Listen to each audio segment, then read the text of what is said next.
안녕하세요. 반갑습니다. 오늘은 지금 당장 남 얘기를 멈춰야 하는 이유를 주제로 단비 같은 소식을 가져왔습니다. 대부분의 사람들은 남 얘기하기를 참 좋아합니다. 사실 좋아한다기보단 습관적으로 남 얘기를 하죠. 그리고 남 얘기의 대부분은 험담이죠. 가장 쉽게 사람들의 입에 오르내리는 사람들은 단연코 연예인, 정치인 같은 공인들입니다.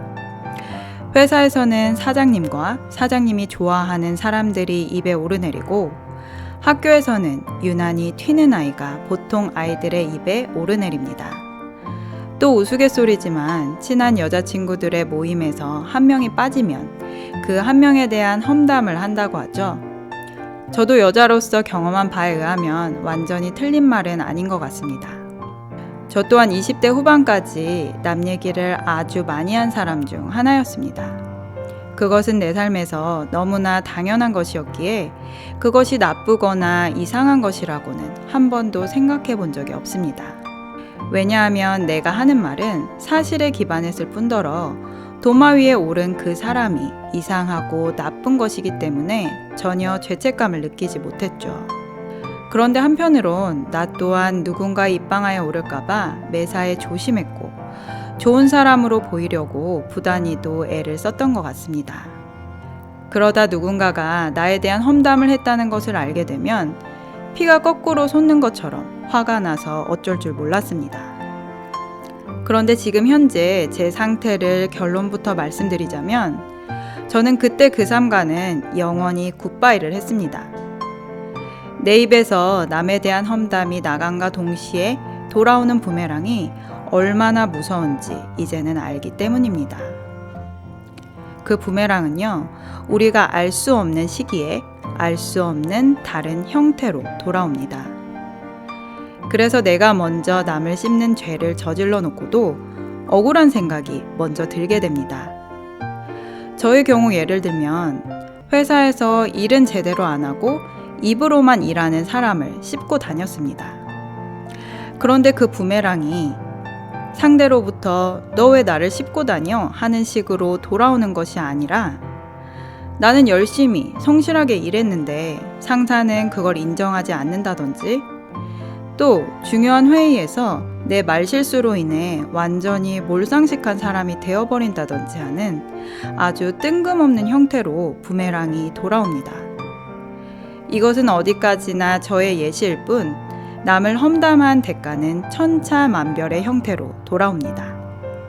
저는 20대 후반이 돼서야 이런 부메랑이 사람을 상대로 악마들의 심심풀이로 하는 게임과 같다는 것을 알게 됐습니다.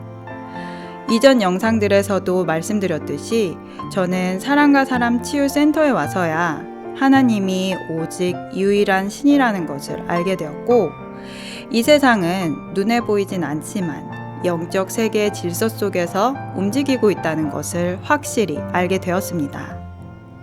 이 우주가 있기 이전, 즉 영원전부터 가장 높으신 분, 하나님이 계십니다. 또 하나님의 일을 돕는 천사들이 있습니다. 또한 하나님을 배반한 타락한 천사들이 악마가 되어 존재하고 있습니다. 그런데 어느 날 하나님은 사람이라는 존재를 새롭게 만드셨습니다. 하나님, 천사, 악마는 육체가 없는 영적 존재이지만 사람에게만 특별히 육체가 있고, 그 육체 속에 하나님은 자신의 무한한 능력과 사랑과 축복을 담아 생기를 불어 넣으셨습니다. 그리고 하나님은 그 사람을 사랑했기에 하나님을 선택할 수도 있고 악마를 선택할 수도 있는 자유의지라는 것을 주셨습니다. 그렇다면 무엇이 하나님을 선택하는 것이고 무엇이 악마를 선택하는 것인지 그 기준이 무엇일까요? 쉽게 말씀드리자면 하나님을 선택하는 것은 사랑을 선택하는 것이고, 악마를 선택하는 것은 사랑이 아닌 모든 것을 선택하는 것입니다. 그 사랑의 교과서는 바로 성경인데요. 하나님이 성경을 통해 사람에게 말씀하시고자 하는 것은 내가 너를 사랑한다. 네가 이 성경을 보고 나를 믿어 사랑하며 살기 원한다. 라고 요약할 수 있습니다. 너무나 단순하죠? 다시 자유의지 이야기로 돌아오겠습니다. 우리는 늘 선택을 하며 살아갑니다. 아침에 눈을 뜨면 잠을 더 잘 것인지 일어날 것인지부터 시작해서 결혼을 할 것인지 말 것인지, 지금 화가 나는데 참을 것인지 화를 낼 것인지, 남 얘기를 할 것인지 남 얘기를 멈출 것인지 등등. 이처럼 선택의 권한을 주신 하나님은 선택에 대한 책임도 함께 주셨습니다. 아침에 더 자는 것을 택하면 허둥지둥 정신없는 아침을 보내는 책임을 져야 하고, 결혼을 하지 않으면 독신의 삶을 살아야 하는 책임을 져야 하며, 과도하게 화를 내면 사람에게 준 상처에 대한 책임을 져야 하고, 남의 험담을 하면 험담에 대한 책임을 져야 합니다. 그렇다면 오늘의 주제인 남의 험담은 하나님께 속했을까요? 악마에게 속했을까요? 네, 그렇습니다. 남의 험담은 이유를 불문하고 무조건 악마에게 속해 있습니다. 그래서 아무리 하나님이시라 할지라도 하나님은 하나님이 만드신 법을 지키는 분이시기에 험담을 하는 사람은 악마의 관할로 넘어가게 됩니다. 그러니 악마가 사람들의 입에서 나오는 험담을 얼마나 좋아할까요? 험담이 나온과 동시에 자기들의 할 일이 생기니까요. 악마가 만드는 부메랑은 아주 치밀하고 교묘하게 만들어져서 되돌려받는 사람으로 하여금 이것이 내가 험담해서 돌아온 대가인지 전혀 알 수 없게 만들어집니다.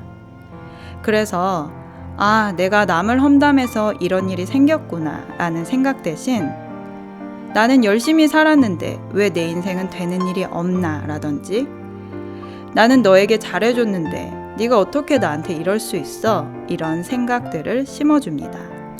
그러니 험담을 많이 하면 할수록 내 인생은 자꾸만 알 수 없는 수렁에 빠지게 되는 겁니다.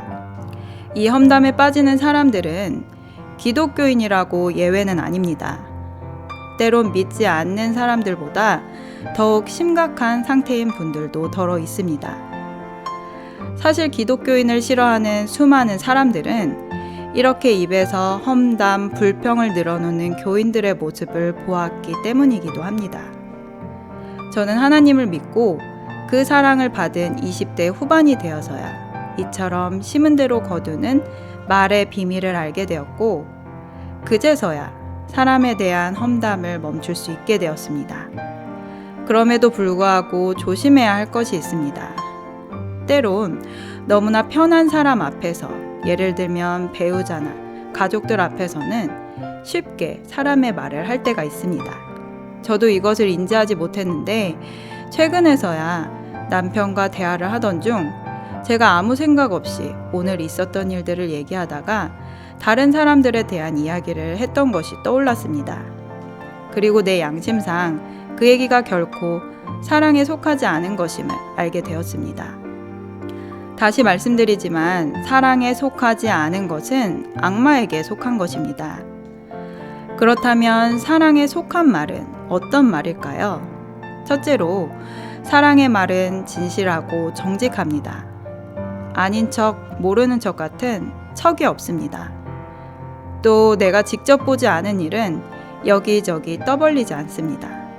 둘째, 사랑의 말은 상대의 허물을 덮어줍니다.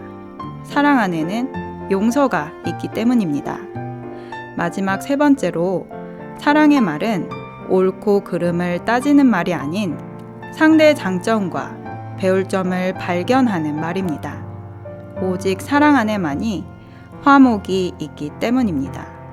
그러면 어떤 분들은 그런 식으로 말하고 살아야만 한다면 세상에서 호구되기 딱 좋은데? 라는 질문을 할 수 있을 겁니다. 그런데 제가 앞서 말씀드렸듯 사랑의 말은 진실하고 정직합니다. 그래서 하나님 말씀을 기준으로 사람의 눈치 보지 않고 아닌 것은 아니다라고, 맞는 것은 맞다고 이야기할 수 있는 용기가 있습니다. 그래서 사랑의 말을 하는 사람은 이 세상이 절대 만만히 볼 수 없는 사람들입니다. 제가 7년이라는 시간 동안 사랑의 말을 써본 결과 사랑의 말이 쌓이면 쌓일수록 근심, 걱정, 잡념은 줄어들고 관계의 스트레스도 사라지는 경험을 하고 있습니다. 이렇게 단순한 삶을 그동안 왜 그렇게 복잡하게 살았지 싶습니다. 이 영상을 보는 모든 분들도 말의 축복을 받으셔서 여러분들이 꿈꾸는 모든 일들이 이뤄지시기를 바랍니다. 오늘 영상은 여기까지입니다. 끝까지 시청해주신 여러분 감사드립니다. 영상이 도움되셨다면 구독, 좋아요, 알림 설정을 부탁드립니다. 누구나 아름답습니다. 누구나 희망이 있습니다. 이상 메마른 관계에 담비 같은 소식을 전하는 관계의 담비TV 정수진이었습니다. 오늘 최고로 행복한 날 되세요. 축복합니다.